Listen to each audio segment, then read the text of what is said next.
So again, that's hope and safety, right? You start with hope and safety and you continue with hope and safety. We can do this. We can do it. We can figure it out. That's Victoria Pynchon describing the fundamental need to create an atmosphere of hope and safety for successful negotiations.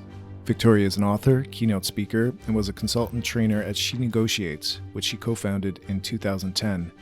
She wrote a thrice-weekly negotiation blog at ForbesWoman for more than 2 years and has written lengthier pieces for CNN International, the American Bar Association Journal, and other niche practice magazines. As a speaker, writer, and consultant in the women's negotiation and leadership niche, Victoria has been interviewed and mentioned by the Wall Street Journal, NPR, the New York Times, CNN Opinion, Bloomberg Business Week, and others. Victoria is author of 2 books, an illustrated conflict resolution primer, The Grownups ABCs of Conflict Resolution, published by Reason Press in 2010, and Success as a Mediator for Dummies, published by Wiley in 2012. I'm your host, Warren Hoffman, and in this episode of Conflict, Power, and Persuasion, we'll discuss negotiating a raise or starting salary. Victoria has helped hundreds of women negotiate their market value and walks us step by step through the process. Tapping into decades of experience as a commercial litigator, mediator, and negotiation expert, Victoria also provides numerous and valuable tips for mediators, negotiators, and coaches. Some topics discussed include the common mindset when requesting an increase in compensation, how to find your market value and why it's important to do so, negotiation strategies including anchoring, discovering interests, mimicry, and more, how to deconstruct compensation to create value, imposter syndrome, subjective versus objective standards, tips for coaches, Victoria's favorite negotiation resources, and much more. This is Conflict, Power, and Persuasion, podcast of the Canadian International Institute of Applied Negotiation. Hi, Victoria. Thanks for joining. Good morning, Warren. Thanks so much for having me. It's always a pleasure to speak to another person who's striving for peace in the world. Right on. Can you give us a little bit of background on how you got into the field of negotiation? Well, I was a litigator. I was a corporate litigator. So I spent 25 years doing that, fighting the good fight and being aggressive and take no prisoners and all of that. And it gets tiresome. And wearing on one's spirit. So I took a 40-hour mediation course at Pepperdine.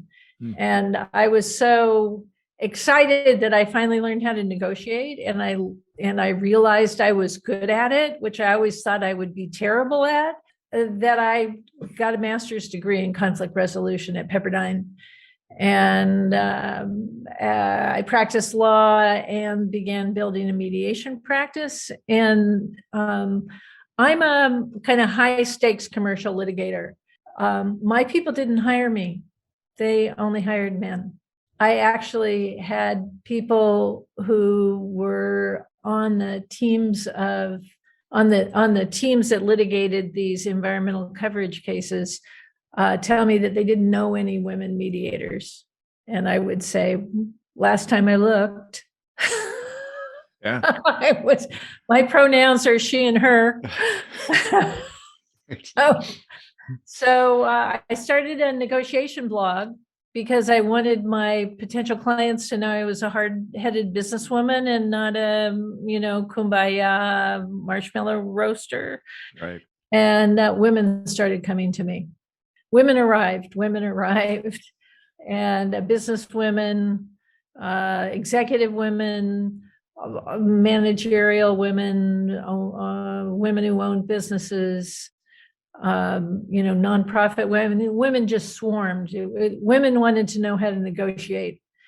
And my market of lawyers didn't, which I understood because your job is to win. Settlement is a failure.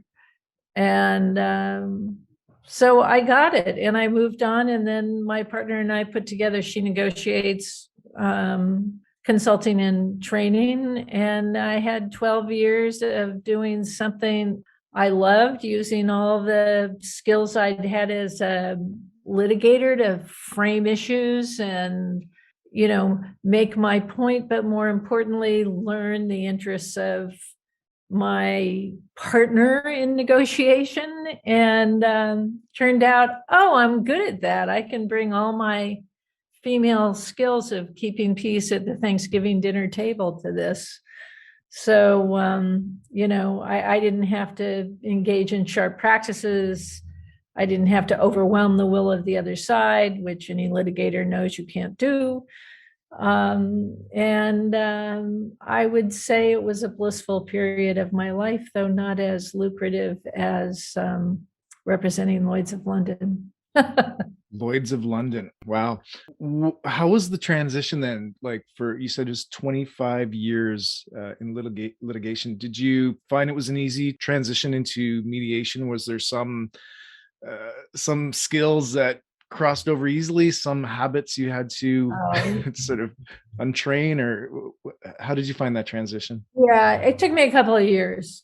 It took me a couple of years to adjust to the kind of interest-based negotiation. I've always, when I was 19, I worked in a home for runaway. I volunteered in a home for runaways. And then when I was 20, I worked at a 24-hour crisis center, and I've had enough therapy to make me an extraordinarily emotionally healthy human being, although nothing actually does.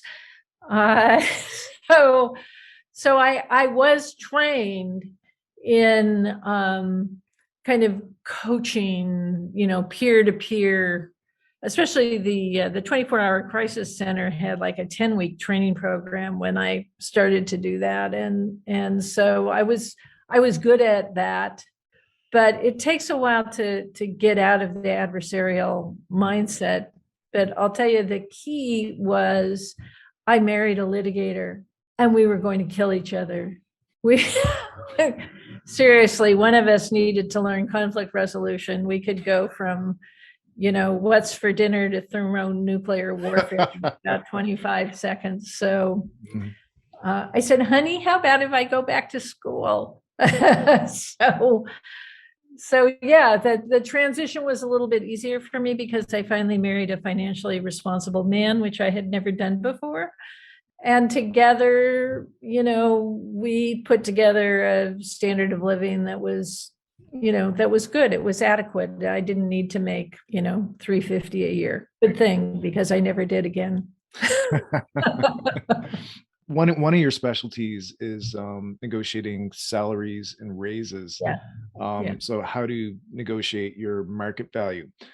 Let's get into that then. Okay. Beginning maybe with the moment you're approached by someone. So when someone has to have this conversation, have you noticed any typical trends in their experiences? Do you typically see fear, sort of confidence issues? Is there any sort of common patterns that you see these people facing? And if so, what can you do to address those? I have spoken to no woman who is confident in who. It's not that women lack confidence; it's that they downplay their accomplishments, and they what's the word for upplay? They upplay their deficiencies.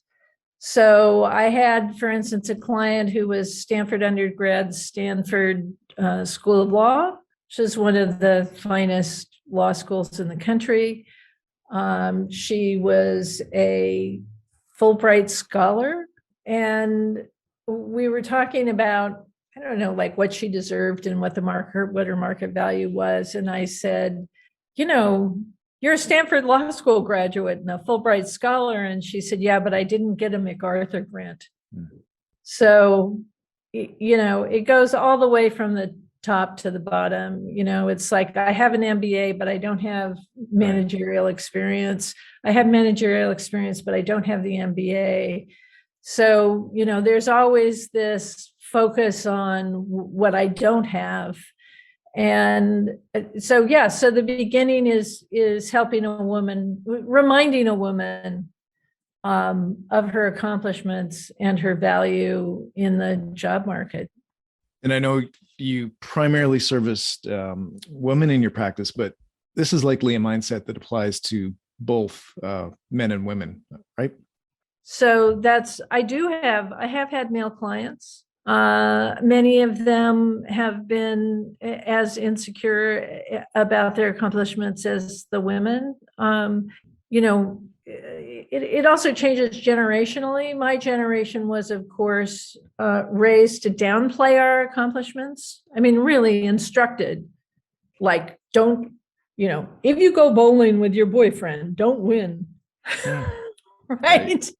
You're not supposed to overshadow the man. You're supposed to serve the man.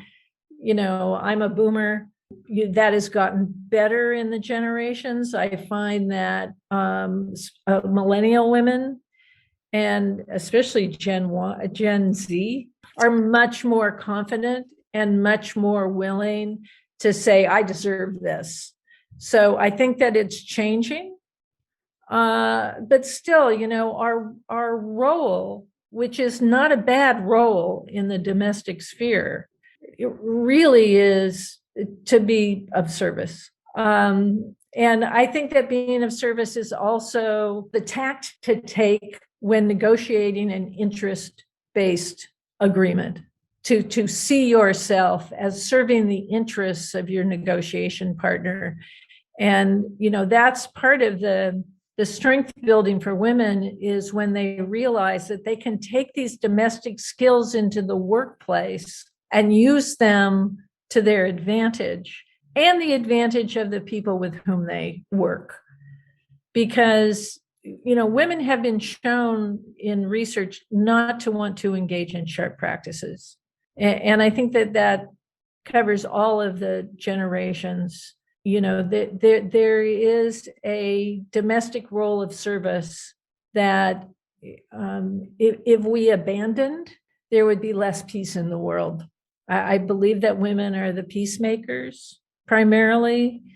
It doesn't mean that there aren't crazy, violent women, but by and large, that's a role that is probably not going to vanish and shouldn't. It's just that we can't take the give the last piece of pie to the guest into the workplace. Let's take that idea then of being of service, being the key to sort of the interest-based negotiation. How would someone apply that if we come back to the negotiating their salary? How could they apply that in that particular context? Right. Well, first, they have to know what their market value is, right? So the most critical first step is to, after you're like, oh yeah, I'm worth what the market says I'm worth. Once we're there, you find out what your market value is. I typically send women to a fairly new business called 81cents.com. I know the founder because as soon as I saw 81 cents, I contacted her through LinkedIn and said, call me. I've been looking for you forever. So they have a panel of thousands of people who are at executive and managerial levels who will give a woman their opinion of what her market value is. It's great. It's an unbelievably great service. So find your market value. You can do it online, payscale.com, salary.com, et cetera. So then it takes us to, okay, now there's the hard part, right? Now there's the asking part. The basis of mediation is first to create an atmosphere of hope and safety for the parties to the mediation. And that the same is true for any negotiation, which means, you characterize the process as a problem-solving process, not as, a haggling session. And you open with benefit to your negotiation partner.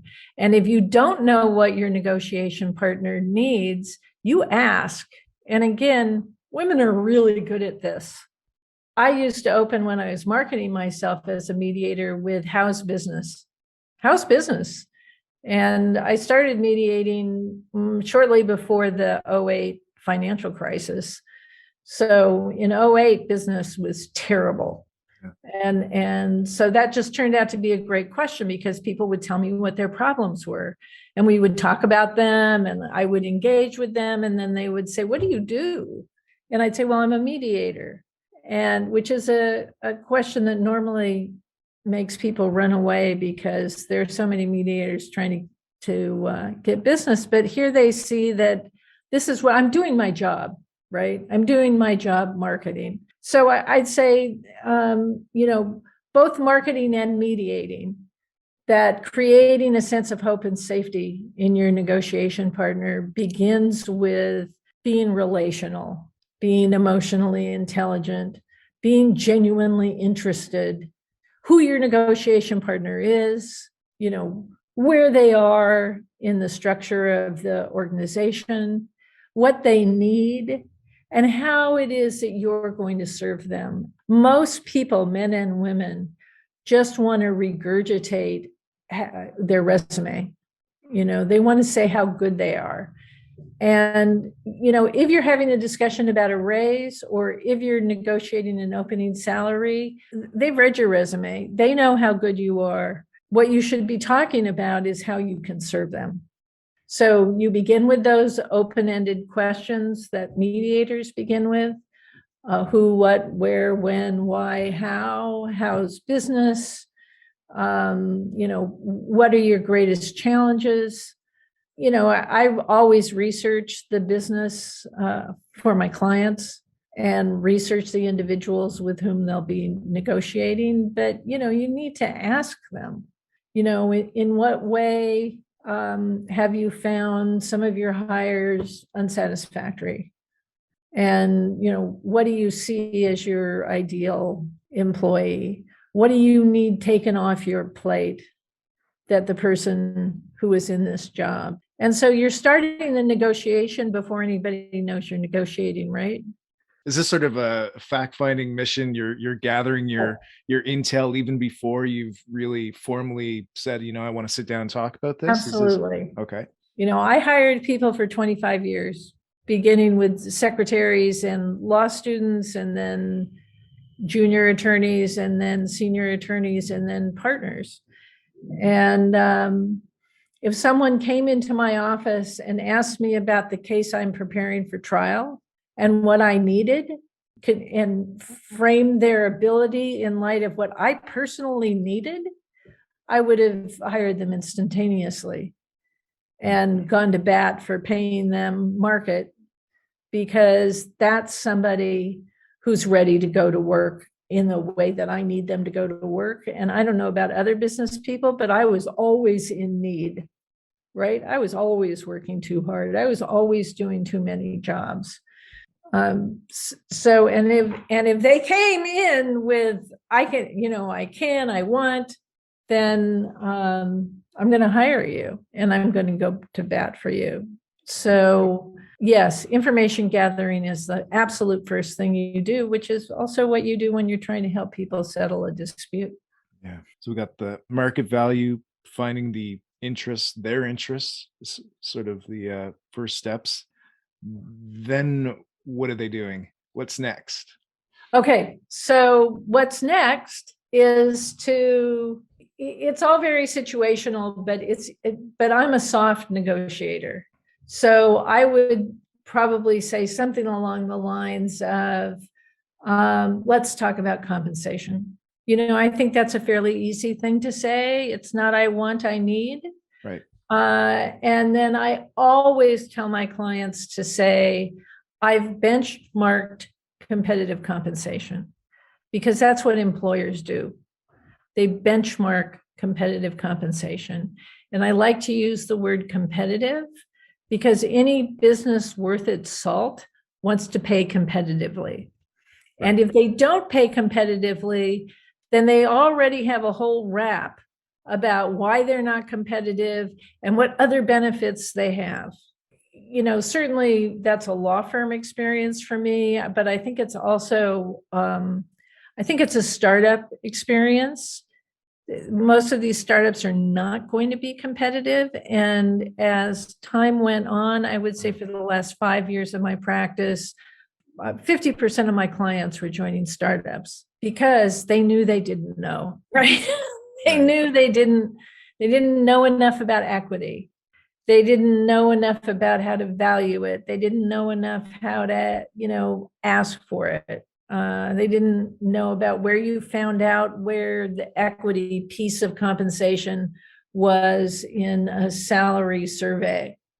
Most startups say we can't pay competitively. So then you do what, again, I was taught in this 40-hour mediation course and reaffirmed over the 2 years of my master's degree, and that is you break the deal down, because the more parts you have to any deal, the more you can move those parts around to satisfy the parties' different needs, different interests. So, they can't give you a lot of cash, you negotiate equity. They can't give you a lot of cash or a lot of equity. Then you negotiate promotional opportunities. You negotiate supportive services. You negotiate teams. You negotiate all of the things that you have thought about before you enter this conversation about what it is you're going to need to be successful in the position that you're in.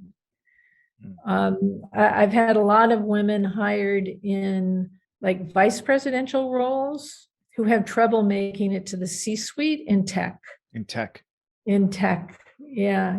They're vice president of finance and they want to be a chief financial officer. But, the founder is looking among his bro friends and bro recommendations for a male chief financial officer.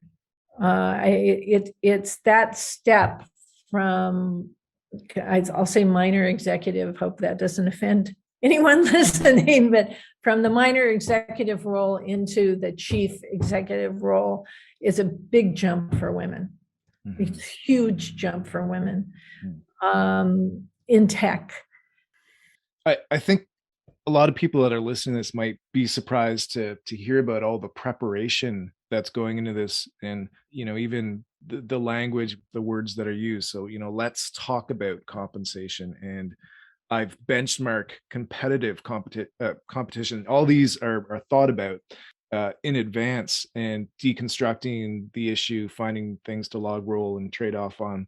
So I think that's a good takeaway for anyone is, number one, all this preparation that needs to be done. Let's keep moving then. Where are we at? We're still okay. So we've said and now we're into the area of countering, which I find is the hardest, particularly for women, but again for men as well. So guys, this is all for you too. Please don't think that this is only a woman's way.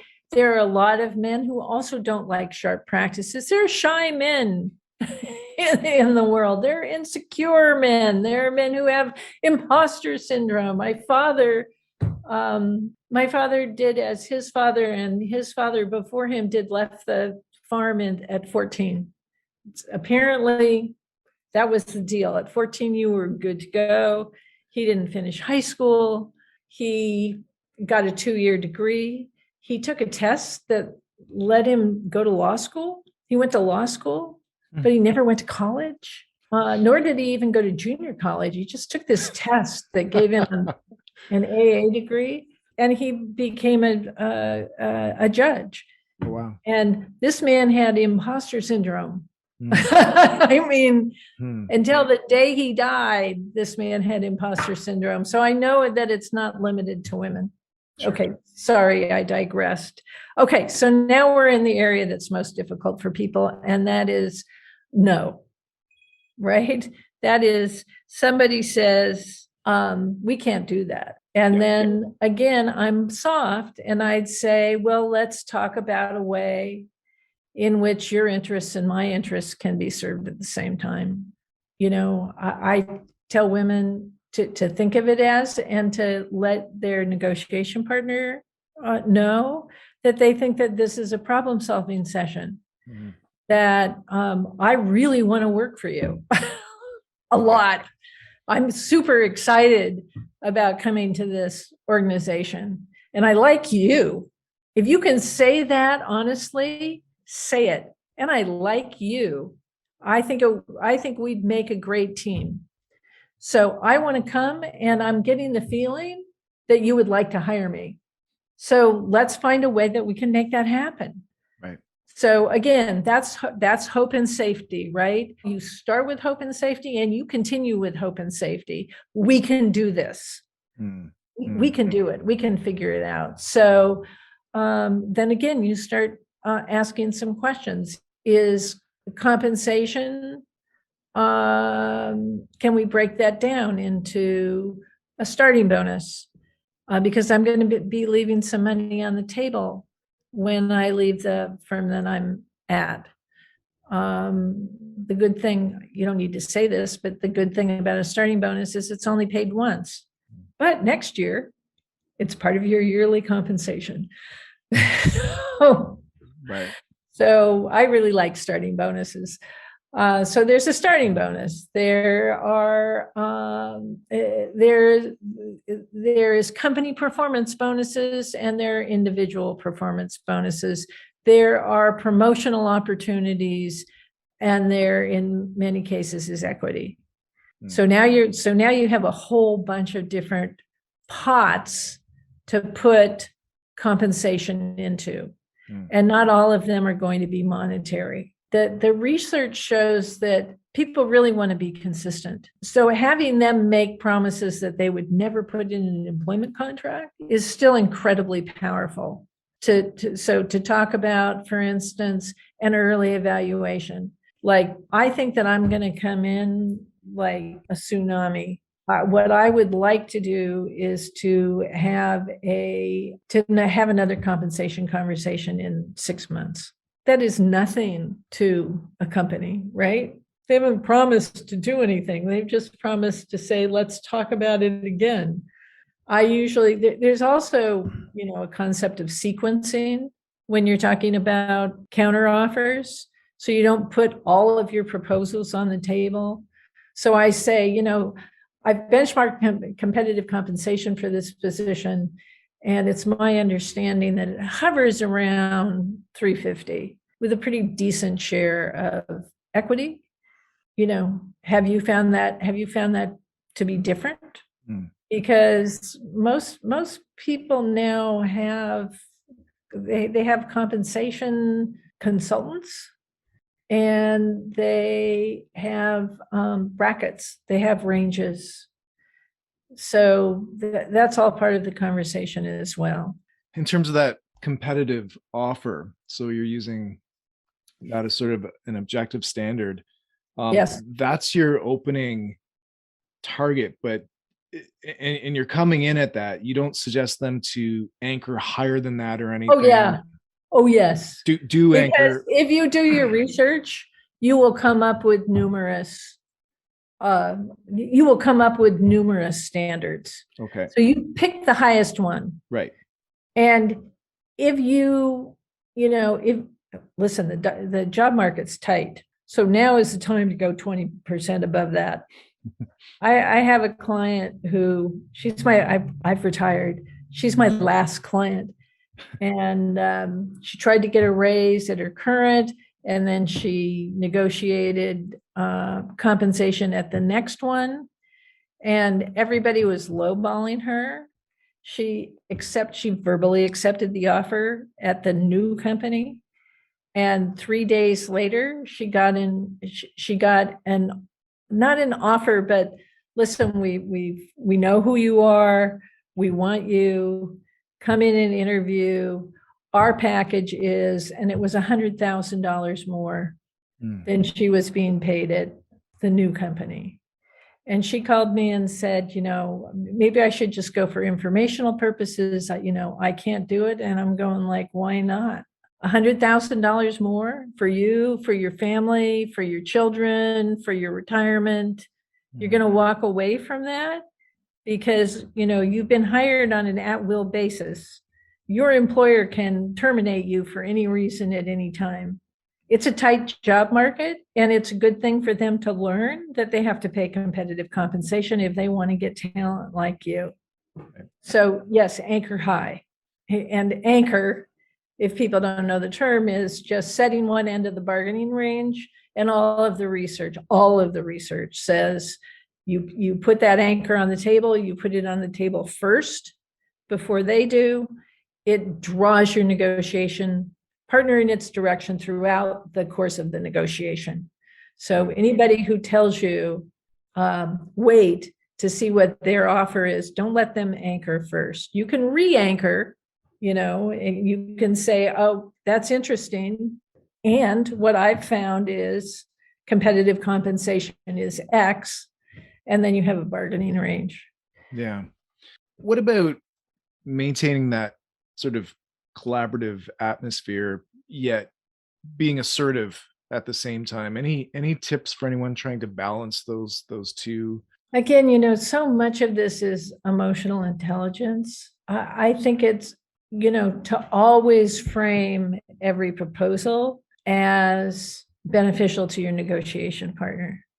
So, I understand that for the reasons you've told me, it's going to be difficult for you to pay a competitive salary as opposed to, other things.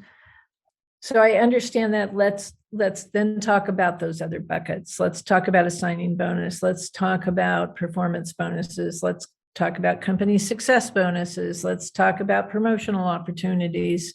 And those are all self-serving, but they don't feel self-serving to me.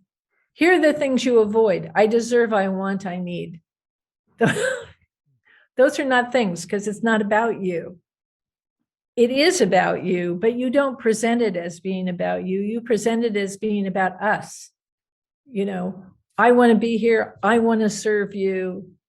I need to be incentivized to come on over, hit the ground running, and make this company, take it to an IPO next year or whatever they want, to beat the competition next year, to get Amazon out of the doldrums in 6 months, to beat Instacart, to, make a dent in the universe, however it is they're talking, and I know some people are better. I'm one of those people who, if I go to the Southern United States, I pick up an accent. I mean, I'm just helpless against it. Same. So, yeah, I think mediators are just naturals at that. I mean, I've always felt it a disability because it seems silly, but it's very hard for me not to adopt the body language, the tenor. There are all these rules now about how, you should mimic their body language, but that's not a rule. I mean, it's like, it's what happens to a human being, right, when they're genuinely being present and making contact with another human being, unless they need more therapy.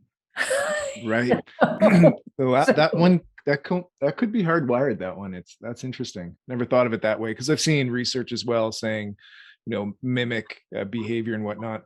Haven't heard anything on mimicking accents. I don't know how that comes about, but it is interesting that could just be natural when you really get into a deep and respect. One of the things about mediating, for a while you have to mediate in the courthouse for free. And I did a lot of that when I started mediating. And Los Angeles is this great cosmopolitan mixture of people. So really just showing respect to people, I know the ultra-Orthodox because I live in a neighborhood near a lot of ultra-Orthodox Jewish. And I know that the man is not supposed to touch a woman, not his wife. And so I would say, I would shake your hand, but I know that that's not something you do. So, it's nice to meet you. And they're always surprised that you care, that you notice. That's just an obvious one, but it's true for practically everyone, this showing of respect. And when you can get, I had a mediation, tell this really quick. I had a mediation where all the parties were in the same room, which is really real mediation. And they started, I have everybody introduce themselves and say something interesting about them. And it turned out that the plaintiff and the defendant both spoke, I don't know, Lithuanian or something, Armenian. And the moment that happened, I just relaxed because I thought, well, this is going to settle. Both these guys speak Armenian. They actually started speaking to one another, which freaked the lawyers out because they're having communications that the lawyers can't. And I looked at one of the lawyers and said, "It's good." And yeah, and it settled. And I remember I walked out with one of them, and he said, you know, he's a good man. Anyone who speaks 2 languages knows what it's like to be another human being, a different human being. I mean, there's just, so much of it is really just be present, be open, learn what your negotiation partner's needs are, and always frame or characterize what you're doing as a way to serve them, to serve the organization. And also, you mentioned objective standards. The research, really, subjective standards are the delivery systems of implicit bias.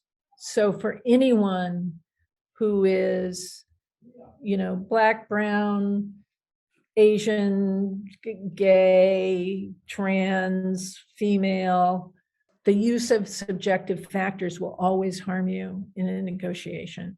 So you use objective metrics. Right. And also, that takes it out of gender. Saying I want, I need makes it like personal to me, which happens to, in my case, be now old woman. It's different. It's very different from having been a middle-aged woman, extraordinarily different from having been a young woman. So your characterization changes over time. Yeah. Fortunately, you get wiser as you age. Yeah, of course. Okay, so just that process of offer, counter offer. Yep.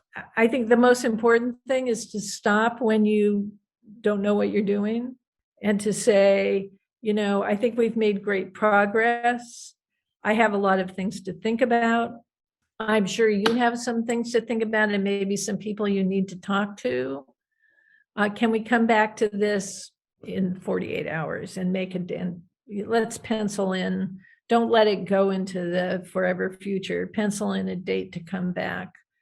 So if you don't know, if you're feeling like, I don't want to say yes, but I feel like I have to, stop. I was just going to ask that. I mean, you've given so much to get to this point. I was going to say, well, what about walking away or, leaving it? So stop when you don't know what you're doing. That's a really good heuristic, where you're just not feeling comfortable and knowing, you hadn't done the research to reply to something. Just slow it down, right? Right. Slow it down, stop it, and always stress progress. So again, that's hope and safety. Right. Always be thinking about hope and safety for your negotiation partner. And remember that you have no idea what they think, who they are, what they need. You don't ask them. You have no way of knowing. Zero way of knowing. My clients say, what are they thinking? I'm like, I have no idea. Ask them some questions about what they're thinking. Yeah. That's actually a good point to transition to coaching tips. Do you have any tips for a coach? Maybe not necessarily for this specific topic of salary increases and whatnot, but any tips for a coach helping people with difficult negotiations? I find that I have to tell you that the clients who come back to me to tell me how fabulous I was, which are few, but once you do come back, say, I want you to know I'm coaching women now. I'm the go-to person on salary. So that is incredibly satisfying to me, not how good I was, but that I've given them enough information and confidence that they pass it on. But I find that it's very personal. There is a whole coaching industry, and I never took a coaching class. I'm not a certified coach. I tend to be directive. Most coaches don't. Most coaches are a little bit more like therapists. So, I tend to say things like, I'm going to talk to you like a Dutch uncle, like interview for the job. It's $100,000. It's $100,000. Do you find people appreciate the directive approach that you take? Like, it comes across as being honest, or have you got some pushback on that? No, I don't have pushback for it. And I think it's because by the time I get really directive, we have a relationship. Right. I mean, coaching is relationship building, and everybody builds relationships differently. And, my business partner was a certified coach, and she was much more, sort of ask the questions that make the people come to the conclusion that's best for them. And that's good. It's just too slow for me. And it's part of it's just my personality. But, by the time I get to that point, I've developed a relationship of trust and confidence. And, see, it's hard for me to praise myself, but I'm going to right now. I'm really good at relationship building. I can build a relationship in half an hour, but it's really because I'm genuinely interested and I genuinely want to be of service. And I'm genuinely less interested in anything other than serving the person who I'm talking to, because I find that learning negotiation, and this sounds weird to people who haven't entered this realm, is transformational. And almost all the women I work with experience transformation. It's a transformational process. You know this, right? Yeah. It's transformational. It transforms your experience of the world. It transforms your sense of agency in the world. It transforms how you deal with other people. I still fight adversarialism. I fight it primarily with my husband. He's closest at hand. I know you also wanted to address minimum wage. So what opportunities are there for those looking for an increase in wages in that working class? I would be Sally Field and say, union, union, union. I would say union, union, union.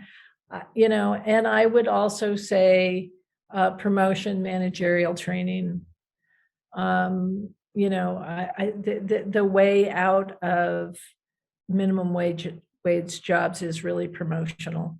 But I'd say mostly, look for those places that are going to provide training to promote their people into better jobs. And would a similar process be, well, instead of looking at your market value and the competitive rate, how would they open up that conversation for a promotion? Is there different language that's used in that? In the same way, say, hey, I really love being at Target, and I hear that there's a management training program. I'm really interested in that. I have, make a list of the qualities that you have that would make it good. Can you find anything out on the internet? What's Walmart's management training program like? Put that into Google. And whatever it is they say it is, you mold your experience as being perfect for that kind of training. Yeah. I mean, it's all characterization. Listen, this is not easy.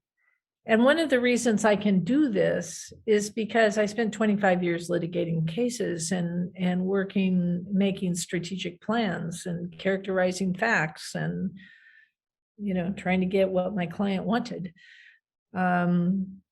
So I don't want to pretend that this is easy, but there's a lot of material on the internet that are like worksheets for asking for raises. We had worksheets on our site, and it was going to cost me like $500 a year to keep the site up. I just turned 70. I'm writing a novel, taking photography classes and hiking. So That's wonderful. I just shut it down. But I noticed can't that. say go to our old site because we have resources, but I know that there are resources on the internet that are like that will give you a step-by-step how to negotiate a raise. It's there. Go there. Mm-hmm. Well, I think you've given lots today in preparation, right? And obviously, you have a passion for this, and you mentioned you're working with your last client. Do you think that's going to be the case, or you think? I think shutting down the website pretty much is I have always mentored younger women. I love mentoring, and people call. I have friends, they have daughters, people call. Do I continue to mentor? I'll continue to mentor as long as I can because I want to feel relevant. It's hard. Retirement is hard. I mean, if you haven't been like waiting on tables for all your life, but you've been doing something that requires specialized education that other people need. I haven't practiced law for 15 years, but I've been providing legal advice to people all that time, free. I've been inactive in the state bar for, 5 years. And so I make a million representations that I can't practice law. And then what am I going to do? It's like somebody like trips and falls and is bleeding on your sidewalk. They can't afford a lawyer. Am I going to say I can't advise you? No. I'm going to say you need a lawyer. And I can't really practice law, but here's what I would do. And for anyone that's maybe they're listening to this and they're thinking of going it alone, which is doable, what would you say to them in terms of getting a coach in their corner to help with these sort of negotiations? Well, let me give you some women who I know, one of whom I trained, who then worked with She Negotiates and then formed her own business. Her name is Jamie Lee. She's at jamielee.com. I get a lot of speaking requests still, and I refer to Jamie. There's also Stephanie Heath. She's African-American. I find that there are a lot of African-American women who would prefer to work with an African-American woman. She's also dynamite, and also just, a level of emotional intelligence. That means you're going to find somebody to work with who inspires confidence in you, which is really, that's coaching. I mean, if you like talk to a coach and they don't inspire confidence in you, stop. Right. It was very nice talking to you. So, Jamie Lee, Stephanie Heath, Rachel Rogers, who's become a millionaire coaching online. She mostly coaches small business women.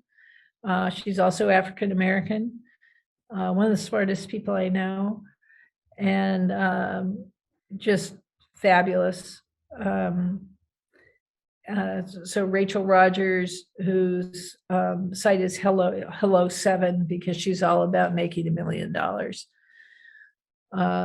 So those are my top references. The field is way more full of terrific women now than when I started this 12 years ago. Yeah.